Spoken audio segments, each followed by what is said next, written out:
we read that Joseph and Miriam were in what's called a betrothed state. They were in a betrothed period. What does this mean? It means a lot of times, many people that don't believe in Yeshua, Jewish people, they can't wrap their mind around this because the Brech Hanashah, especially with the church, because the Catholic Church seems to teach this whole celibate issue. They almost think that the New Testament is like teaching celibacy here. Like the virgin birth was just like, all of a sudden Mary just popped up pregnant one day, and she was on the Maury show. You know, who's the father? And they were doing the test. And so it's sort of weird for them to relate to. So what's a betrothed state? Well, in Jewish law, it's very important to understand this from Halakha. Jewish law explains that a man betrothed to a woman was considered to have entered into a legal framework of marriage. Okay, the word for betrothed in Hebrew is called shidduchin. Okay, shidduchin.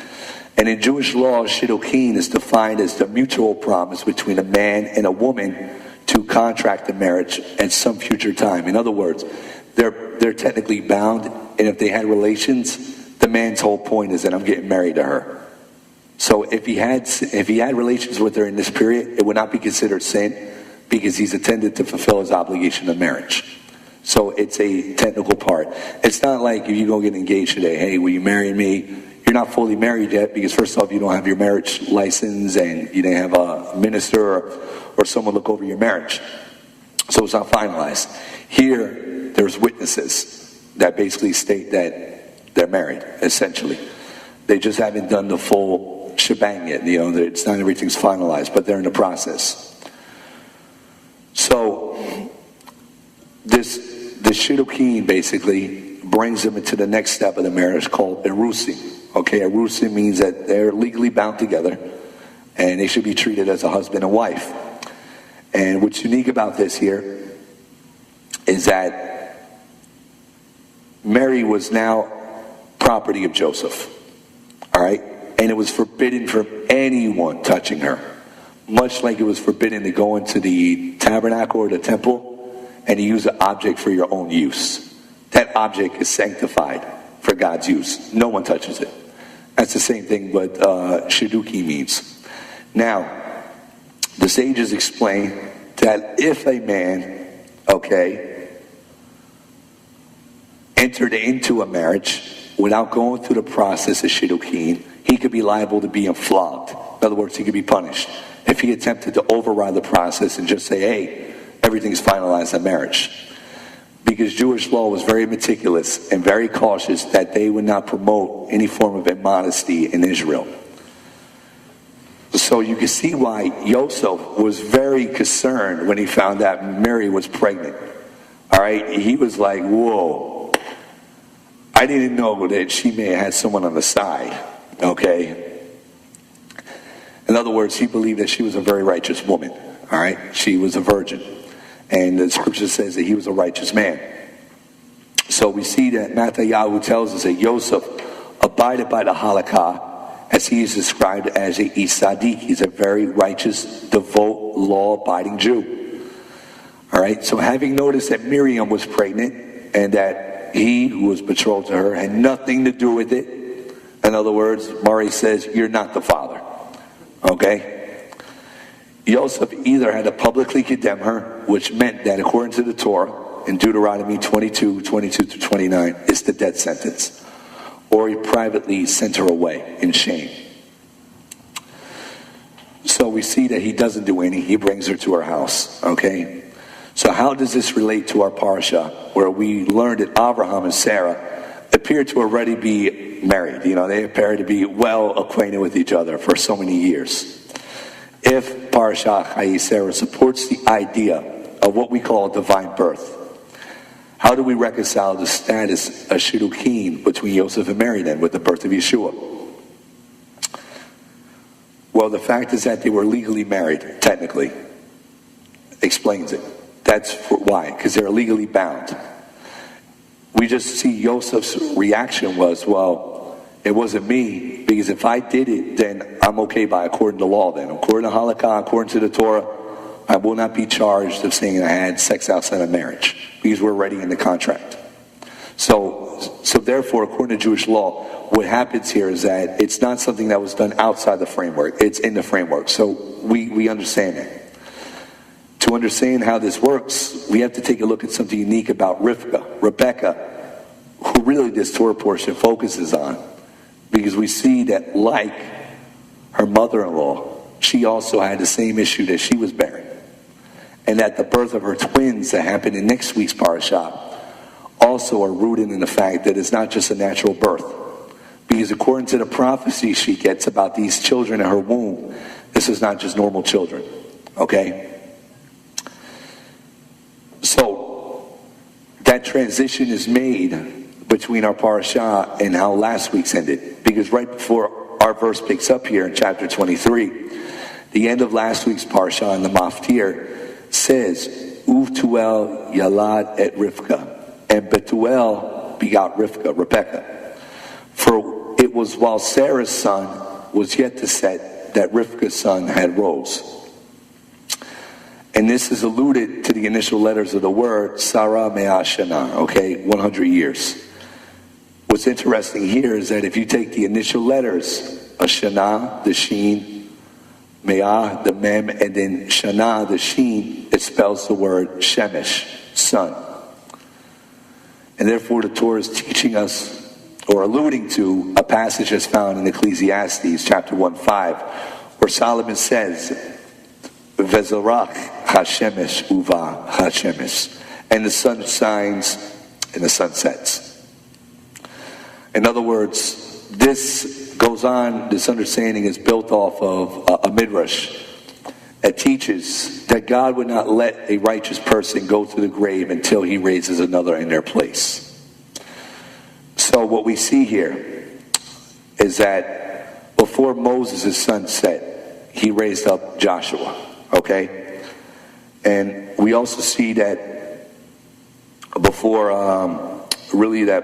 Eli's sun set, Shmuel arose. And so we see before Sarah, her son said, Rebecca arose. Okay? So we see even in the Bracha L'Shah, Yochanan 3:30. What does John the Immerser say? I must decrease, he must increase. And so we see at the height of Yochanan's ministry, he dies. And Mashiach comes over, takes over because it's fulfilled the prophecy. So this goes back to an earlier quotation I made by the rabbis that say that because Sarah made herself less in this world, she was exalted in the higher world, in the world to come. That her soul was rooted in the highest aspect of God. So in keeping with the idiomatic expression of Jewish belief that God does not allow the sun to set upon a righteous person until he allows the son of another person to come, Messiah advised his disciples, all of us who claim to be his disciples, that as the sun would set on his earthly mission, before it would do that, he would then raise another helper in our place. And we know that's the Ruach HaKodesh, that's the Spirit of God that comes and lives in us. Okay, as he speaks about in Yochanan 14, verse 25 through 26. All right, I'm going to skip that part. Because I want to finish and get to the bulk. Now, before I go on to the next part, anyone have any questions? Yes, yeah. In the Roman Catholicism, they talk about marriage with immaculate conception. Right. So they got that idea. They got it from there. The Roman Church gets everything from Judaism. Purgatory, all right, saints, praying to saints. The problem is they misunderstand it. And the reason why is because the Jews that were in Rome, in Italy made up the large percentage of Jewish people outside of Israel in the first century. Okay, this is why today you go to Italy, there's certain towns in the south of Italy, in Sicily and Sardinia, that a whole town is actually completely Jewish, but they're Catholic. Because they were converted. Okay?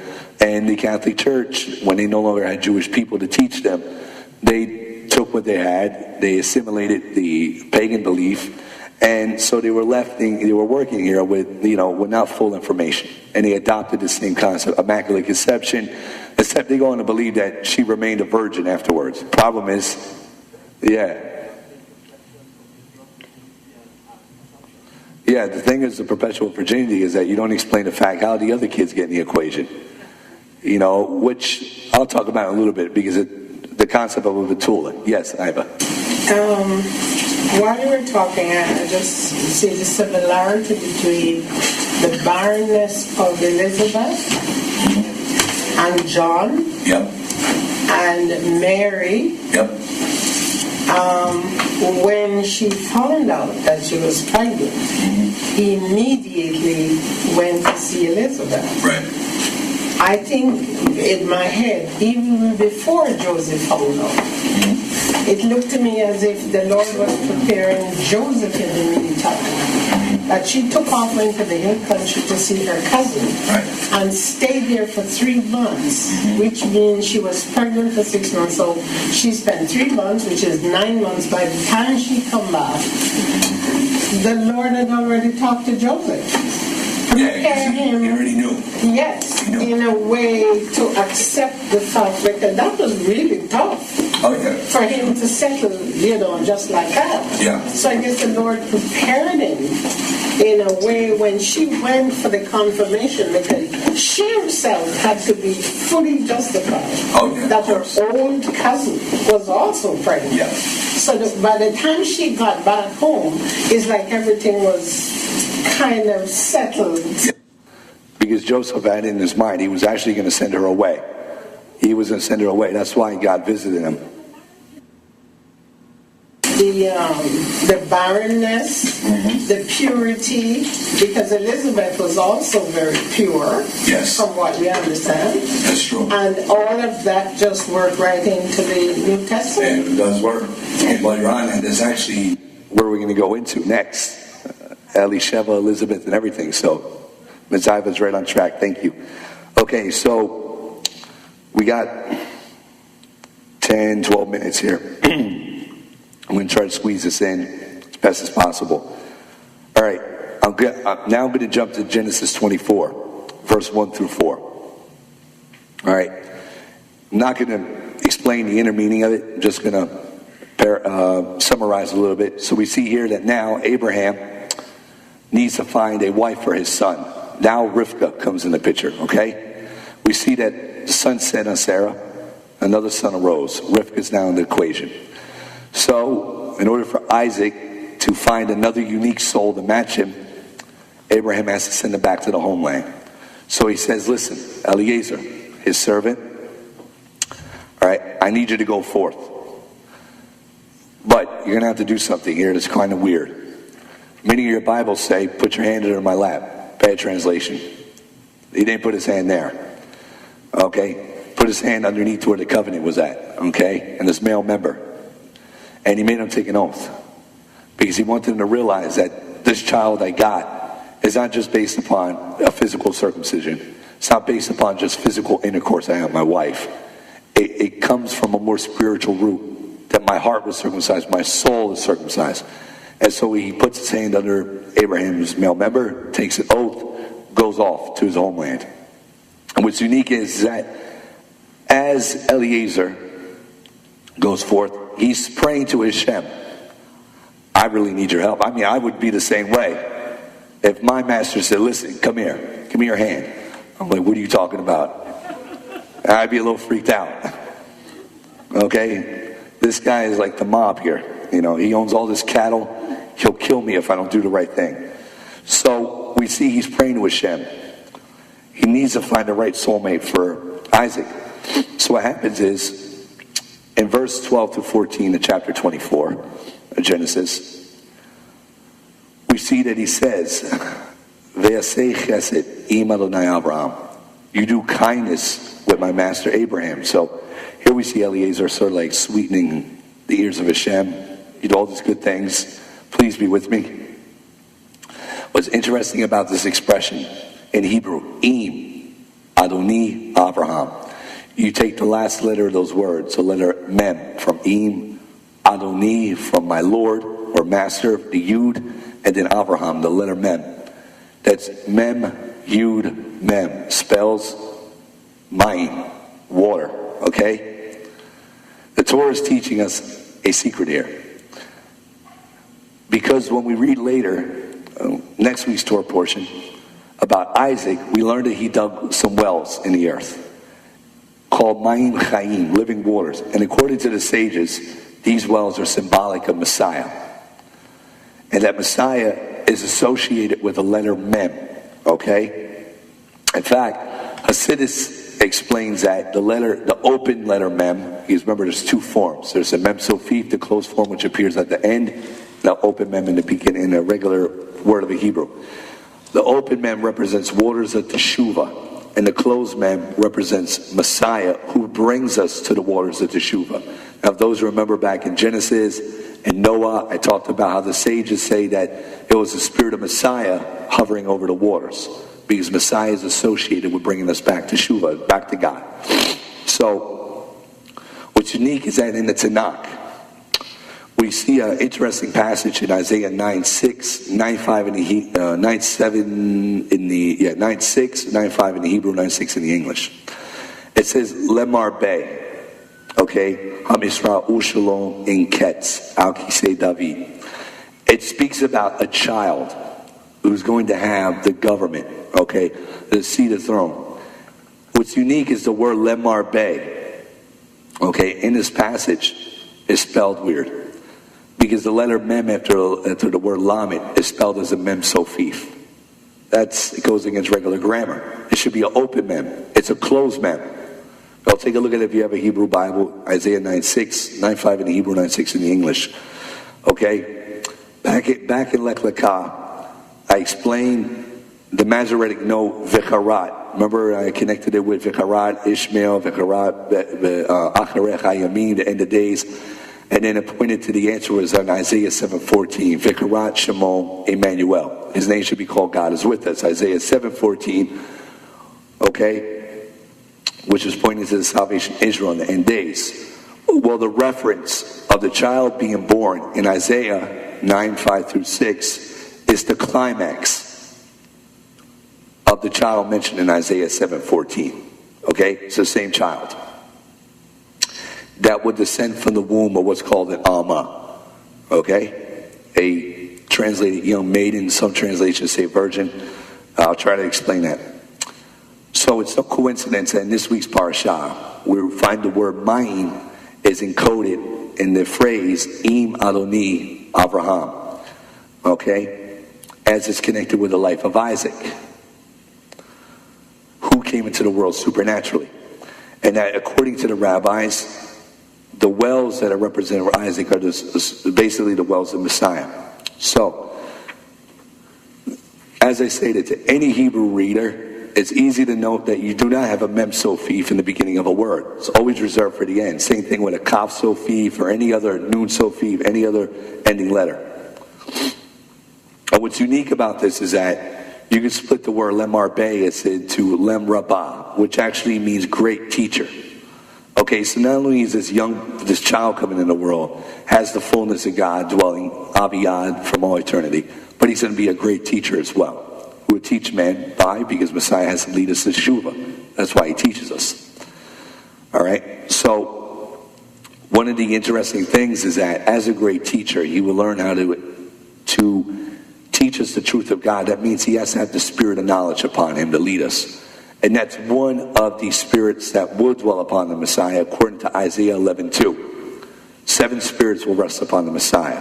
One of it is the spirit of knowledge. You can read it, Isaiah 11:2.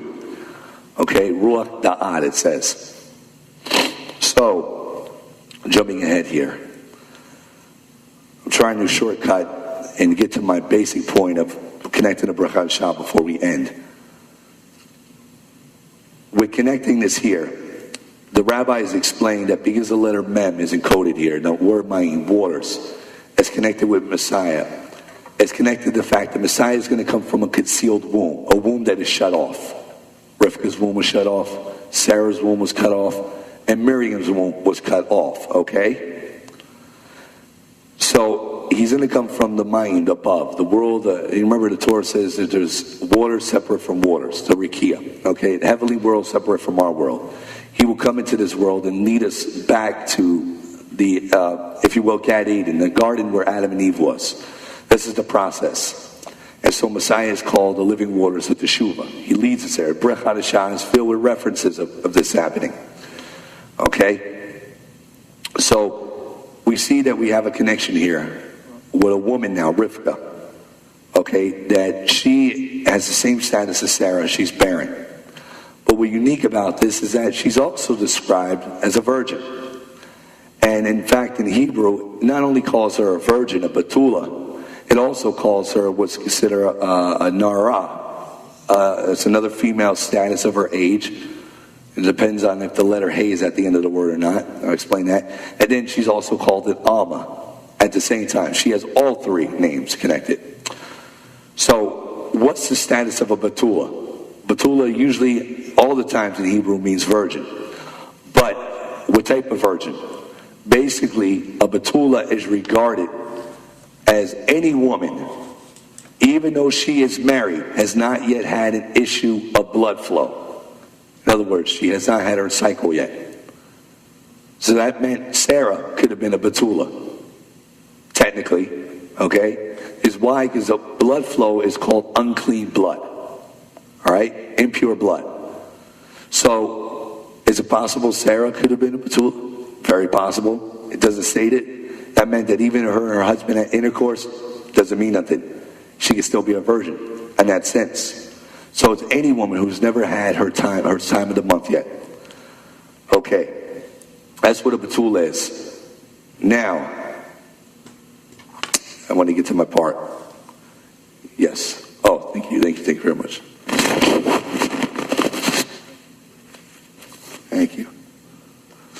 Okay, so the next thing is, like I said, they called her a maiden, a Na'ar. Okay, a Na'ar is the male form, but Na'ara is female. Here's the thing: Na'ara usually has a hey at the end. It's spelled Nun, Ein, Resh, Hey. But in our passage here, the hey is missing. Gives you a sign. It's telling you about her status, because a Na'ara tells you that if the hey is there, she's bat mitzvah aged and older. So now she's able to be married. That's what it's saying. If the hay is missing, she's under the age of 12. So Rivka was under the age of 12. Okay? She was a Betula. She was ritually pure. She was under the age of 12. Okay? So remember, there were some years that transpired here until she met Isaac. Okay? Because there's a weird rabbinic saying is that, Isaac married her at the age of 3. Don't believe that literal. They don't mean it literal. What they're saying is that the innocence of her soul is like a 3-year-old. In other words, she was pure like Sarah. That's what they're saying. So we know that she was under bat mitzvah age when Eliezer found her. She was a Betula. Now, what's unique about this here, going back to Iva, noting Elisheva, Elizabeth, and Zechariah in the Brech Hadashah, in the book of Luke, okay? In Luke chapter 1. In the Brech Hadashah, we can compare Elizabeth and Zechariah to Abraham and Sarah. And we can compare Miriam to Rivka, okay? So, what we have here is that when we go to the Brech Hadashah, we see Matthew describes Miriam with the passage from Isaiah, calls her an Alma. That's it. An Alma, for the record, it means a young maiden who could be basically above bat mitzvah age. So she could be 12 or up. But she has not had a child yet. That's what that means. So, when you go to Luke, Luke does not use the same language to describe Miriam like this. Why? Because Matthew is writing in the language of Midrash. You cannot take Midrash literal. He's trying to get you to understand things from the Tanakh, how the prophecies were to come to pass. It's Midrashic. Ori, Luke, on the other hand, he's writing quite literal, okay? In a way, he's alluding to things. In fact, when you see he describes Miriam, he calls her a Betula, okay? Who was betrothed to Yosef. Doesn't call her Alma, doesn't call her a Na'ara with the Hey or Yud. So obviously, By calling her Betula, she was ritually pure. She could have been bat mitzvah and above. We're going to leave it at that. What's unique about this here is that, and we're going to be ending in 5 minutes,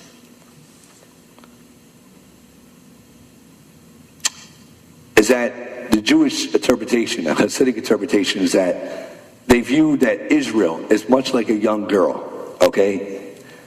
And that when the Jewish people accept God fully in their heart, then they become married to Him, okay? They're bound to Him.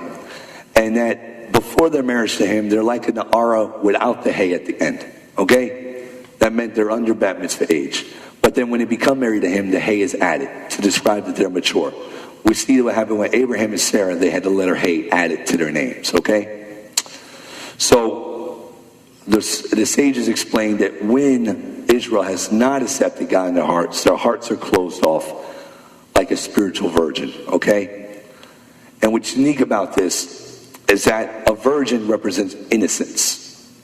Innocence of sin, okay? And this explanation here, to explain it Hasidically, corresponds how the rabbis believe God interacted with the world. What I want to focus on here is going back to Iva, is that in Luke 21 and 126, you read something unique here.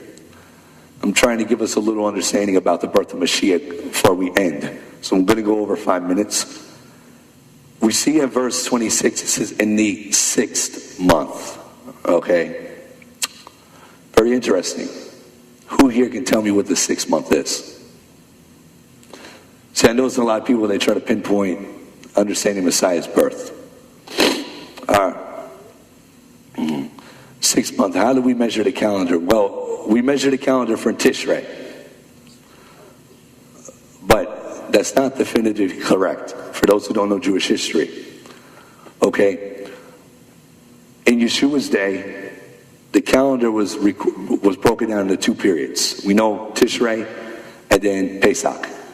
We have a fall and we have a spring equinox, okay? And that one represents a civil calendar, one represents the religious calendar.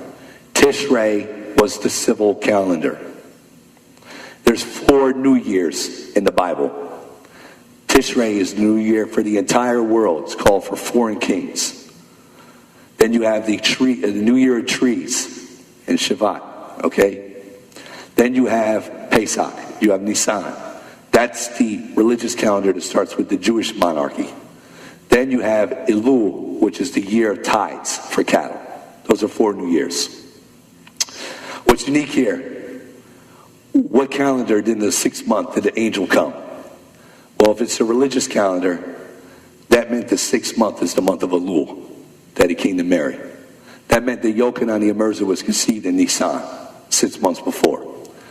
What's unique about this is in Judaism, the constellations, though they have Western names, Judaism also teaches they have a name as well, because astronomy is not pagan, okay? Astrology is, and when you're dealing with tarot cards, astronomy is not. Naming the constellations is not pagan. The constellation Virgo is called Betula, the Virgin. Elul is the virgin month that we have a virgin in.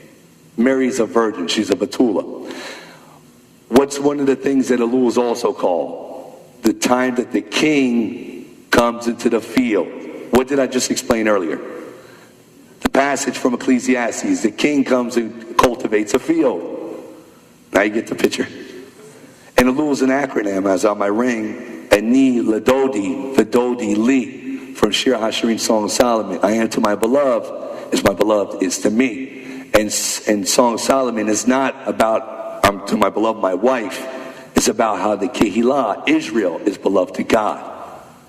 Sarah and Abraham as one unit were connected with God. They were beloved by him as he was beloved by them. So we see here that Uri describes that the angel comes and Mary conceives in the month of Elul, the month that the king comes in the field. 3 months later, she goes to hang out with her cousin Elisheva. That puts Yochanan's birth in the month of Kislev and Shivat. Now we all know on Kislev 25 is when Hanukkah begins. 8 days later, you end up in another month. So he was born sometime between the two. On Hanukkah, possible. I'm not making any claims. Go another couple months later, for 9 months of pregnancy of Elul, we end up in the month of Sivan. What is Sivan known for? Shavuot. So when the Torah came into existence, now you know why Yochanan says the Torah was made flesh. A lot of people think it's Sukkot. Now I know people, they have their own things. This is Rabbi Yehezqel's opinion, okay? And I'm backing this up because of the calendar. And so what is unique about this is because Mary is described as a Betula, and these months coincide with how the angel came to her. We see that her womb was closed off, okay? So because Matthew says, well, she's described as an Alma. Obviously, Matthew's saying she's above age, and that her womb is closed off. She's never had relations before, never had a firstborn child. That's why a woman could be an Alma until she gives birth to her firstborn. That's why the Catholic belief about she remained a virgin is like not according to Jewish law. Because you lose that title of Alma once your firstborn comes in. Firstborn son, specifically, okay? Which is Yeshua. We know he had a Pinyan Habin, as Luke describes at their circumcision. So, with that in mind, I don't have time to finish the study. I wanted to try to jump to this part, because in connecting this parashah, this is the parashah that teaches the virgin birth is biblically supported.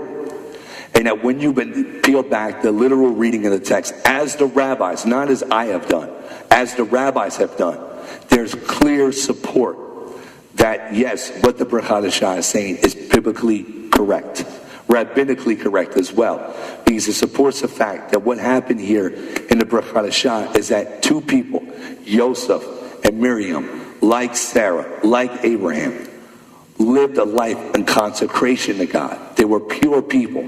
They did not cleave to the dark forces of sin. They did their best to make their bodily temple a place where God's Spirit can dwell. And God's Spirit can only dwell where there's no impurities. We know in the Tanakh, when Israel messed up, God's Spirit exiled the temple. He left it, and that was it. They had only a building, a shell. When God's Spirit leaves us, that's all we have, is a shell. But because they lived consecrated, Isaac was brought into this world, and the rabbis saw him as a type of Messiah. This is why the genealogy of Israel starts within Isaac. But Shaul goes on to argue, no, it's not just Isaac. He was the start of it. It's within Isaac that seed is taught. That's why in Judaism there's a strong bond to being a part of the Jewish people. Because it's not that you're rooted into the DNA physically. You're rooted into the Spirit of God, who brings the Messiah into the world. And so from Chayei Sarah, we see that, yes, the virgin birth is fully supported. So we're going to end there. I hope you all were able to get it as best as possible. Okay, and we're going to break and then reconvene upstairs and get a little rest for my voice.